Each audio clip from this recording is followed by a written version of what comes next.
당신의 친절이 당신을 함부로 대하게 한다. 남들이 나를 함부로 하지 못하게 하라. 라는 책을 오늘 함께 나누고자 합니다. 지은이는 무앵거 님이시고요. 최인혜 님이 옮기셨고 세멘파커스에서 출판했습니다. 모두에게 사랑받으려다 호구되지 말 것. 사람들은 당신에게 도움을 청하는 것을 우정의 표식으로 여긴다. 친구니까 도와달라는 말도 할 수 있다는 것이다. 하지만 그렇지 않다. 당신의 착한 성격, 거절하지 못하는 성격을 이용하려는 것뿐이다. 믿지 못하겠다면 시험해보라. 도와달라고 할 때 거절하면 된다. 만약 당신이 거절하는 순간 그들의 얼굴에 드리워져 있던 미소가 사라지고 이런 사람인 줄 몰랐어 라는 말이 나온다면 100%다. 그 후로 당신을 곤란하게 하거나 괴롭힌다면 더 볼 것도 없다. 선량함에 거절하지 못하는 태도가 더해지면 사는 게 고달파진다. 나쁜 사람들이 그 약점을 놓치지 않고 무자비하게 파고들 테니 말이다. 지나치게 나약하고 제 목소리를 내지 못하는 사람은 먹잇감이 될 수밖에 없다. 지나치게 착하다는 것은 호구라는 뜻이다. 내 친구 중에 직장 동료의 부탁을 거절하지 못해 고민하는 친구가 있었다. 나와 깊은 대화를 나눈 후 친구는 처음으로 동료의 부탁을 거절했다. 아주 조심스럽게 이렇게 말했다. 미안해요. 나도 일이 많아서 못 도와주겠어요. 그러자 그 동료가 억지 미소를 지으며 말했다. 에이, 별일도 아닌데 조금만 도와줘요. 잠깐만 시간 내면 금방 끝낼 일이잖아요. 미안한데 정말로 시간이 없어요. 겨우 이 정도 일도 못 도와준다니 너무하네요, 동료끼리. 그럼 왜 제 일은 안 도와주세요, 동료끼리? 친구가 이렇게 반박하자 동료는 우물쭈물하다가 결국 잔뜩 화가 난 얼굴로 가버렸다. 그날 이후 그 동료는 더는 이런저런 부탁으로 친구를 괴롭히지 않았다. 친구의 직장생활 역시 훨씬 편하고 쾌적해졌다. 너무 착해서 누구에게든 잘한다는 뜻의 무골호인 같은 선량함은 버려야 한다. 내가 이 책을 통해 하고 싶은 말은 착한 사람이 얼마나 큰 고통을 겪는지가 아니라 그보다는 이들이 거절할 용기를 내는 대신 자신의 상처를 끌어안는 길을 택하는 이유에 대해 이야기하려 한다. 원인을 알아야 악인들에게 대처할 수 있기 때문이다. 대체 무슨 이유로 이들은 맞서 싸우기보다 우울과 상처를 내버려 두는 길을 택할까? 왜 이들은 절망감에 묶여 스스로 행동할 가능성을 제한할까? 사실 절망한 후에 기존의 상황을 운명으로 받아들이는 것은 정상적일 뿐 아니라 자주 보이는 행동 반응이다. 인간은 유한한 인생을 살기 때문에 속도를 중시하는 쪽으로 발달했다. 비슷한 문제들을 해결하는 고정된 반응 모델을 대뇌에 설정해 둔다는 뜻이다. 영상을 훨씬 잘 기억하고 모든 것을 규칙화시키는 것도 다 같은 이유에서이다. 문제가 생기면 처음에는 여러 가지 방법을 시도해 본다. 그러나 시간은 제한적이고 무의미한 일에 시간을 소모하는 것은 비효율적이므로 별다른 진전이 없으면 노력을 멈춘다. 일종의 손실 방지 임계점에 도달하는 셈이다. 즉, 더는 노력해도 실패할 확률이 50% 이상이라는 판단이 내려지면 상황을 받아들인다. 물론 이렇게 되기까지 상황을 변화시킬 시도를 단 한 번만 해보는 것은 아니다. 재차, 3차, 그 이상으로 여러 번 시도했는데도 돌파구가 보이지 않으면 포기한다. 한 번 한계에 부딪혔을 때 이를 뛰어넘겠다고 또다시 애쓰는 사람은 많지 않다. 본능적으로 생존 전략과 맞지 않기 때문이다. 문제는 스스로 설정한 이 한계가 평생 그림자처럼 따라다닌다는 점이다. 지금 당장 나를 힘들게 하는 상처의 근원에는 아주 오래된 상처가 있다. 이렇게 오래된 상처는 안타깝지만 치유할 방법이 없다. 오랫동안 받아온 고통이 대뇌의 신경세포를 변화시키고 긴 세월에 걸쳐 굳어진 인간관계가 우리의 행동 방식을 이미 결정지어버렸기 때문이다. 프로이트가 어린 시절의 트라우마를 강조한 까닭도 이 때문이다. 어린 시절 다리 한 짝을 잃은 사람이 평생 장애인으로 살 수밖에 없는 것과 같은 이치다. 언제까지든 몇 살이 되든 이러한 상태는 변하지 않는다. 지나치게 착한 사람들의 삶을 자세히 들여다보면 성장 과정에서 엄청난 상처를 받으면서 아무 도움도 받지 못했거나 심지어 더 큰 상해를 입은 경험이 있다. 한 여자아이는 학교에서 괴롭힘 당했다고 부모에게 이야기했다가 흠씬 두들겨 맞았다. 가족들을 쪽팔리게 했다는 이유에서였다. 한 아이는 집안일을 하다 다쳤는데 아이의 아버지는 게으름을 피우려고 일부러 다친 게 아니냐며 아이에게 벌을 주었다. 배우자가 외도했으며 이혼을 준비하고 있다는 사실을 불치병을 얻은 뒤에야 알게 된 사람도 있다.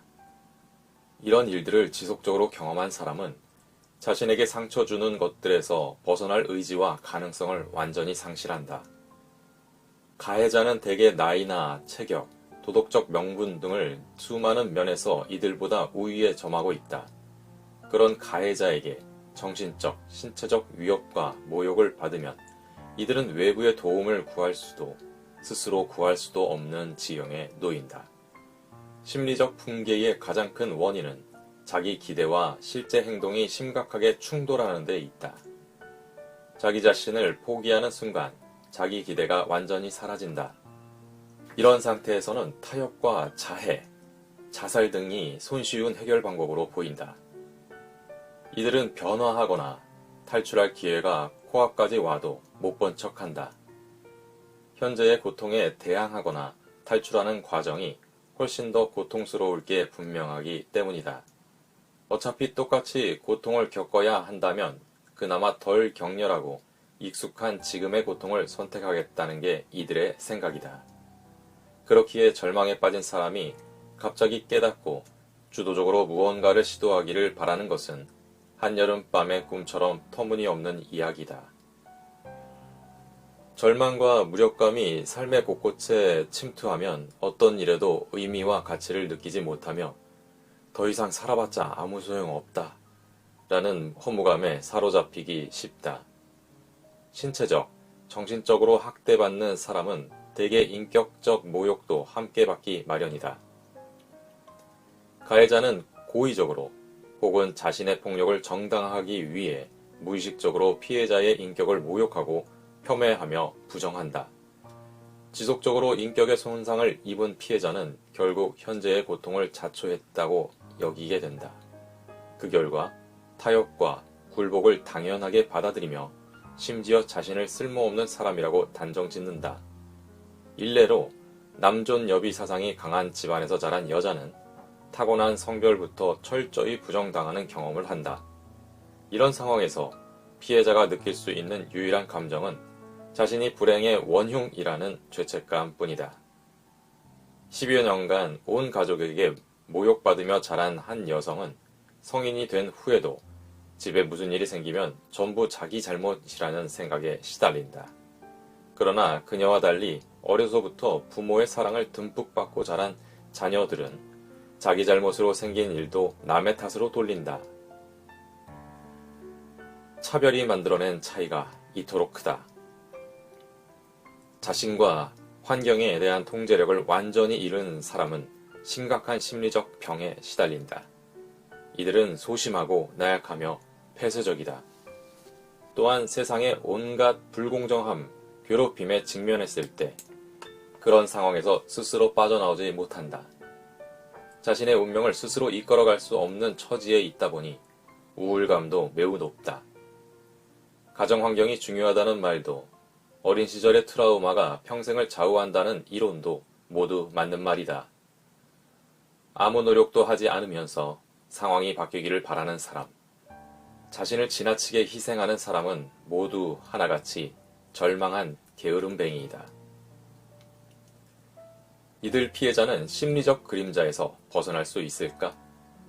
이론적으로는 가능하다. 가해자와 철저히 분리되어 가해자가 다시는 접근하지 못하도록 한 뒤 안전한 환경에서 새로운 문제 해결 방법을 배우면 된다. 이렇게 하면 피해자가 삶의 의지를 회복할 가능성이 높아진다. 여기서 핵심은 가해자와 철저히 분리된 후 적절한 도움을 제공받는 것이다. 피해자가 더는 상처받지 않게 하는 것만으로는 부족하다. 그러나 피해자 모두가 가해자와 분리될 수 있는 것은 아니다. 조건적으로 그럴 수 없는 경우가 훨씬 많다. 만약 지금 당장 안전한 환경으로 옮겨가거나 그런 상태를 만들 수 없는 상황이라면 어떻게 해야 할까? 가장 좋은 방법은 책을 많이 읽고 돈을 많이 버는 것이다. 사실 이런 제안은 장기적 절망에 빠져 나약할 대로 나약해진 사람에게는 아무 소용없다. 가장 극렬한 방식으로 저항하지 않는 이상 가해자가 피해자의 노력과 의지를 철저히 막을 것이기 때문이다. 이 책을 쓴 이유가 바로 여기에 있다. 아무 도움도 받지 못하고 늘 혼자라고 느끼는 사람에게, 홀로 싸우다 지쳐버린 피해자에게 아직 희망이 있다고 말하고 싶다. 원칙이 없는 착함, 거절할 줄 모르는 선량함은 독이다. 당신을 괴롭히는 사람은 결코 좋은 사람이 아니며 진정한 친구는 더더욱 아니다. 이 점을 반드시 기억해야 한다. 이 책을 읽는 독자 모두가 합리적으로 거절하고 적절히 대항하는 힘을 얻을 수 있기를 간절히 바란다. 물렁물렁하니까 물로 보이니? 어느 퇴근길이었다. 점심도 걸을 만큼 바쁜 날이었다. 온종일 경무에 시달린 탓에 지하철에 탈 때쯤 나는 이미 파김치가 된 상태였다. 마침 자리가 나서 앉자마자 정신없이 졸기 시작했다. 한참 달게 자고 있는데 갑자기 누가 툭툭 쳤다. 고개를 들자 50대 아주머니가 싸늘한 표정으로 나를 내려다보고 있었다. 아가씨, 저기 노인분이 서 계시는 거 안 보여요? 아주머니의 손가락이 향한 곳에는 70대로 보이는 할아버지 한 분이 서 있었다. 아직 잠에서 덜 깬 상태였던 나는 당황해서 문구적대며 일어설 채비를 했다. 그런데 그새를 못 기다리고 아주머니가 또다시 내 어깨를 쳤다. 젊은 사람이 지하철에서 졸기나 하고 말이야. 노약자 배려할 줄 몰라요? 슬슬 기분이 나빠졌지만 어쨌든 자리에서 일어나며 아주머니에게 사과했다. 아, 죄송해요. 오늘은 너무 피곤해서 미처 주변을 돌아보지 못했네요. 하지만 아주머니는 눈을 치켜뜨며 기억과 한마디를 더했다. 젊은 사람이 피곤하긴 뭐가 피곤해. 그리고 노인한테 자리 양보하는 건 기본 상식 아닌가? 자기는 영영 안 늙을 줄 아나 봐. 하긴 내 나이 되어봐야 알지. 결국 나도 참지 못하고 내뱉었다. 젊은 사람이 양보해드리면 어르신들도 젊은 사람들 좀 이해해주세요. 온종일 짐 빠지게 일했는데 젊다고 안 피곤할까요? 지하철에서 잠깐 앉지도 못해요? 사람과 사람 사이의 상호 의존은 평등한 교환이 전제되어야 한다. 예를 들어 나는 배를 가졌고 상대는 사과를 가졌다고 해보자. 상대가 가진 사과가 먹고 싶다면 먼저 협상을 해야 한다.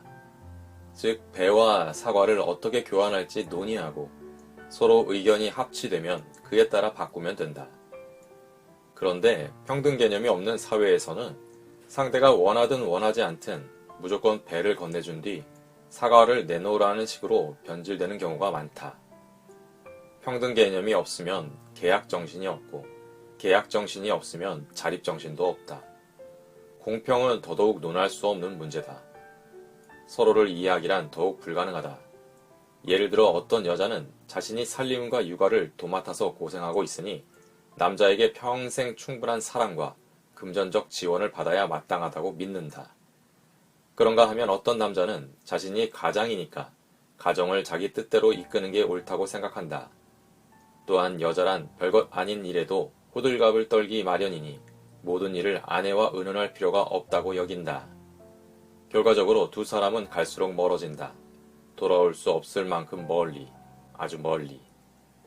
한 연구에 따르면 자신보다 타인을 기준으로 사는 사람은 눈에 보이지 않는 사회적 압력에 굴복하기 쉽다고 한다. 이들은 사탕을 먹을 때도 친구가 어떤 사탕을 몇 개나 먹는지를 보고 그에 맞춰 자신이 먹을 사탕의 종류와 개수를 조절한다. 자신의 행동 때문에 친구가 불편함을 느끼지 않게 하기 위해서다.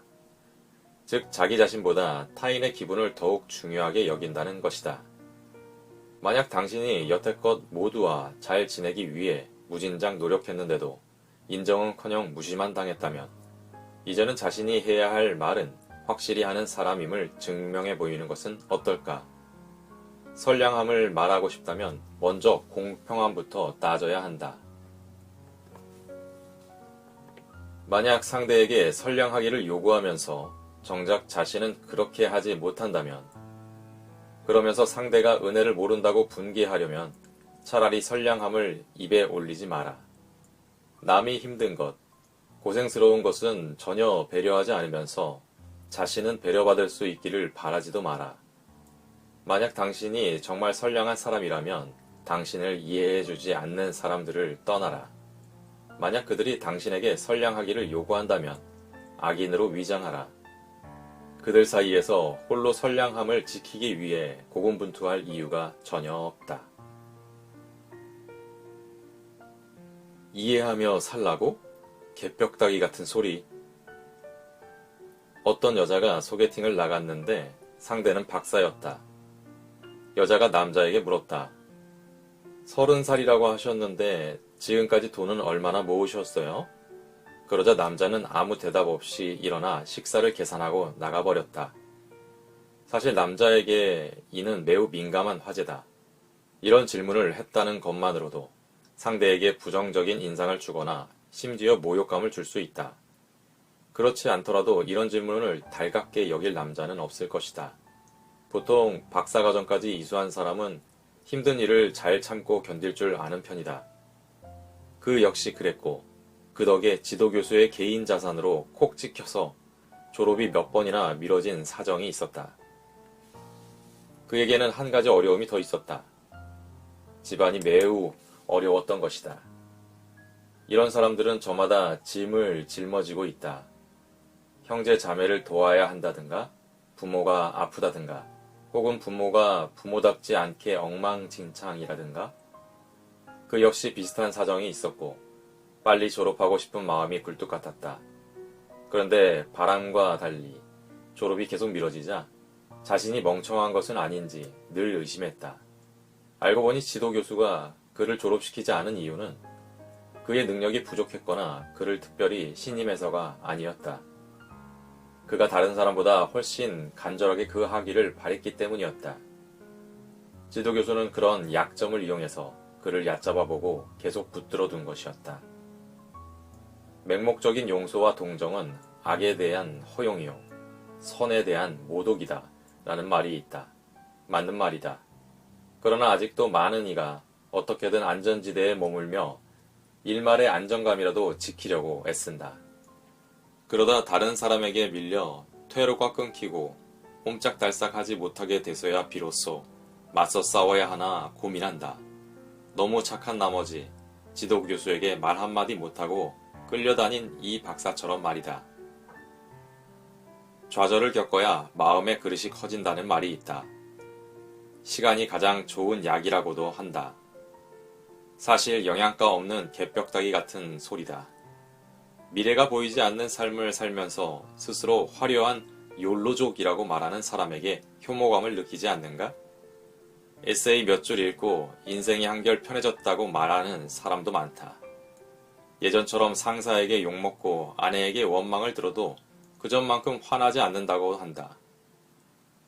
동료에게 뒤통수를 맞거나 친구가 속여도 그러려니 하며 넘기게 됐다고 한다. 그들은 스스로 말한다. 세속의 삶 때문에 지나치게 고민할 필요도 없고 장밋빛 인생을 위해 몸부림칠 이유도 없다고. 그러나 사실 이는 모두 게으른 자의 핑계일 뿐이다.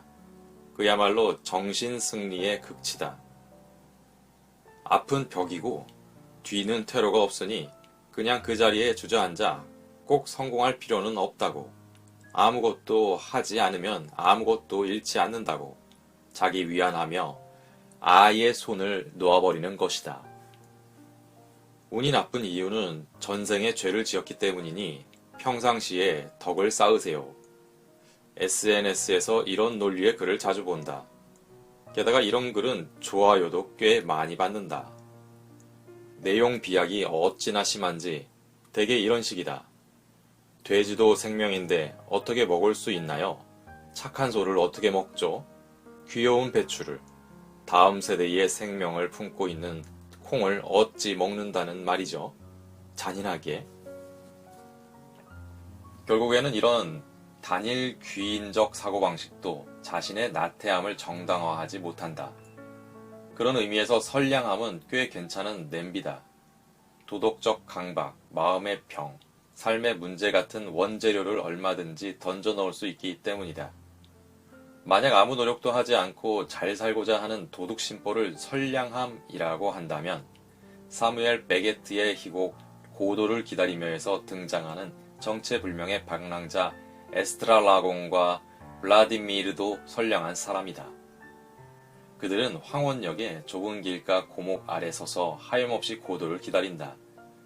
시간을 보내기 위해 두서없이 이런저런 이야기를 꺼내기도 하고 온갖 의미 없는 일을 하다가 길을 지나던 주인과 시종인 포조와 럭키를 고도로 오해하기도 한다. 그러다 날이 어두워지자 한 소년이 다가와 오늘은 고도가 못 왔지만 내일은 꼭 올 것이라고 말한다. 그 다음날 해질 무렵 두 사람은 어제와 같이 고도를 기다린다. 날이 어두워지고 소년이 어제와 똑같은 말을 전한다. 시간은 흐르고 흘러 푸른 나뭇잎이 누렇게 지고 포조가 눈이 멀고 럭키가 벙어리가 될 때까지 그들은 고도를 기다리며 시간을 다 보낸다. 이들이 호구가 아니라면 누가 호구란 말인가. 뭐 눈에는 뭐만 보인다더니. 툭하면 나의 일륜지 대사를 두고 훈계를 늘어놓는 상사가 있었다. 그는 아무리 봐도 결격 사유가 없는 내가 여태껏 싱글인 이유가 콧대가 높은 데다 결혼을 구속으로 여기기 때문이라고 했다. 그러면서 만약 마음만 먹으면 결혼할 수 있을 텐데 일부러 안 한다는 식으로 나를 몰아갔다. 내 혼사 문제에 어찌나 관심을 보이던지 설마 자기한테 시집 오라는 뜻인가 잠깐 의심했을 정도였다. 그러던 어느 날 저녁 회식 자리에서 그는 내게 또다시 세뇌 작업을 펼쳤다. 결국 나는 참지 못하고 또박또박 반박을 펼쳤다. 나의 논리정연한 반론에 말문이 막힌 상사는 나에게 참 예민한 여자라는 평을 남긴 채 입을 다물었고 그 후로는 귀찮게 하지 않았다. 비록 논리적으로 완벽하게 물리치기는 했지만 이 일은 내게 씁쓸한 뒷맛을 남겼다. 나는 결코 그가 말한 비혼주의자가 아니었기 때문이다. 오히려 오랫동안 진실한 사랑을 찾아 헤맸으나 결국 맞는 사람을 만나지 못한 쪽이었다. 어쩌겠는가. 재능과 교양이 넘치며 균형 잡힌 사고를 가진 남자가 생각보다 세상에 많지 않은 것을, 혹 있더라도 나를 사랑해주지 않는 것을, 결국 나는 차선책으로 혼자 스스로 의지하고 사는 길을 택했을 뿐이다. 나도 이렇게 살고 싶지는 않았다. 나처럼 총명하고 사랑스럽고 괜찮은 여자가 못난 게 뭐가 있다고. 하지만 소위 성공한 인사들은 젊고 늘씬하고 반반한 여성들에게만 관심이 있는 듯 했고 나는 운명을 받아들이기로 했다. 현실에서 좌절을 겪고 그 좌절감을 홀로 감당할 때마다 나는 불공평한 인생을 원망했다. 결혼마저 내 뜻대로 되지 않는다는 사실에 화가 나기도 했다. 주변의 또래 아가씨들은 나와 달리 쉽게 그것도 꽤 괜찮은 사람과 결혼하는 모습을 보면 속이 더 들끓었다. 심지어 50살이 넘는 늙으수레한 아줌마도 결혼하는 마당에 한창 나이인 내가 고상하고 우아하며 사치스럽지도 않은 신부감인 내가 노처녀로 남다니 이게 운명의 농간이 아니면 무엇이겠는가.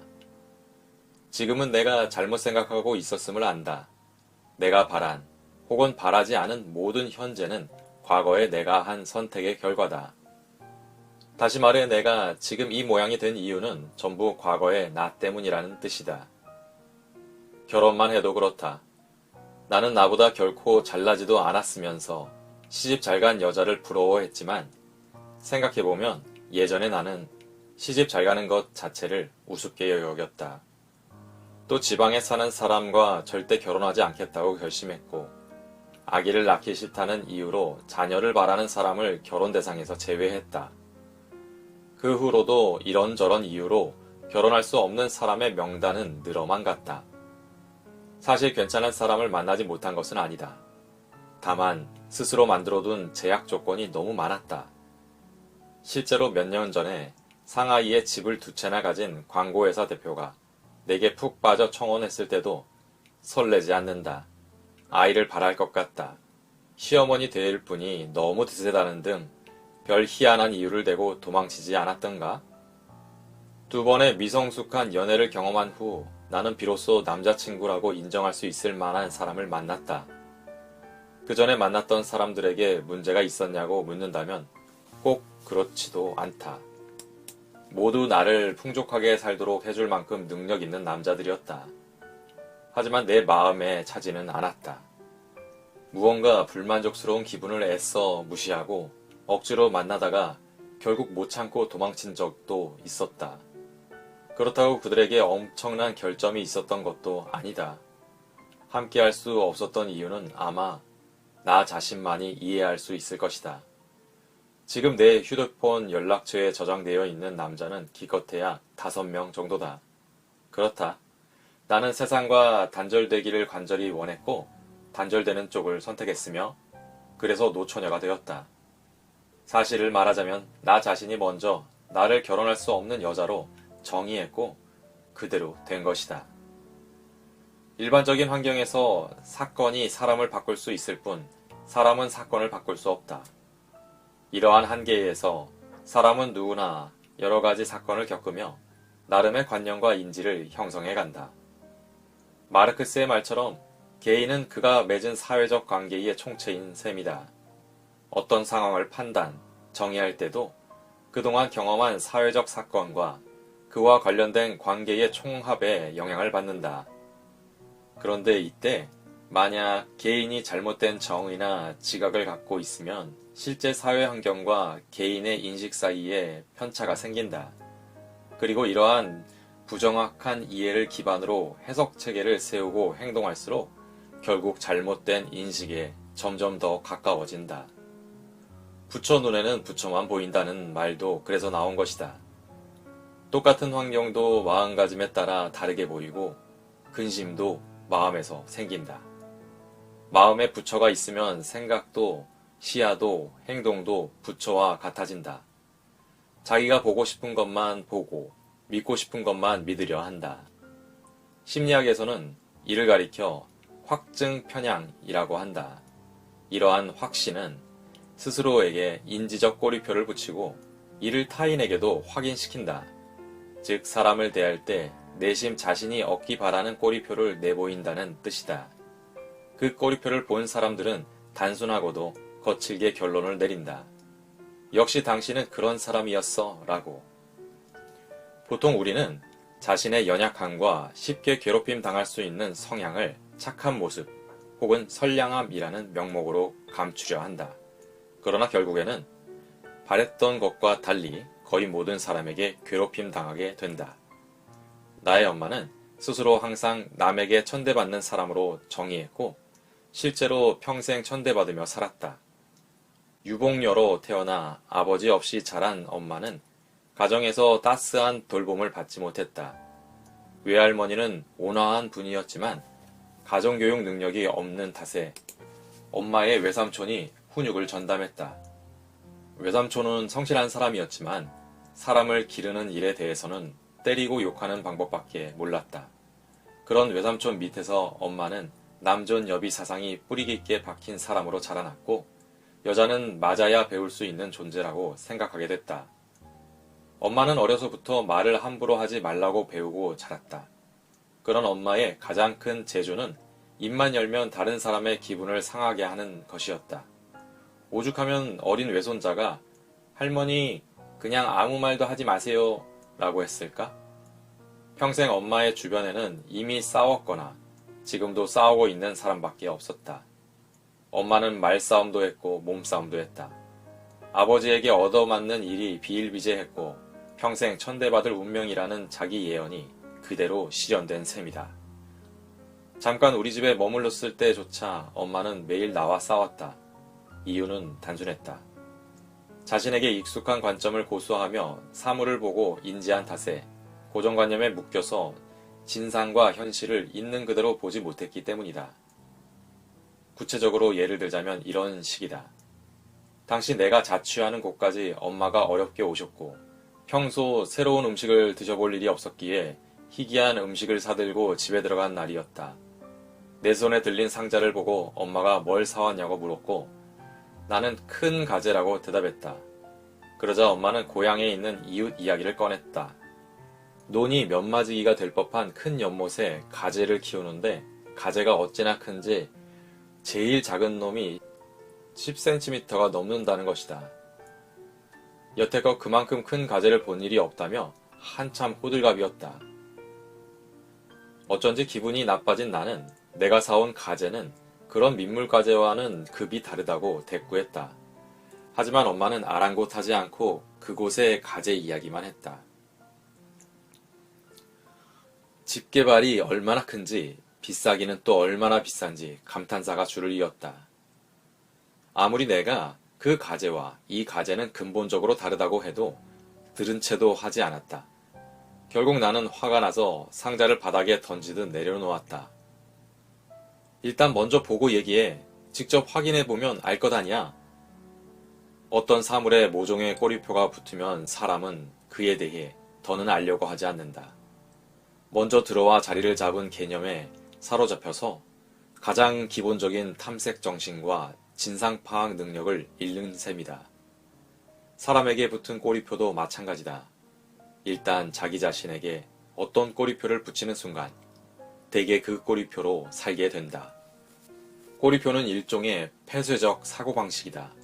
만약 여태껏 스스로에게 착한 사람, 괴롭힘 당하기 쉬운 사람 등 남에게 우위를 내주기 쉬운 꼬리표를 붙여왔다면 되도록 빨리 떼버려야 한다.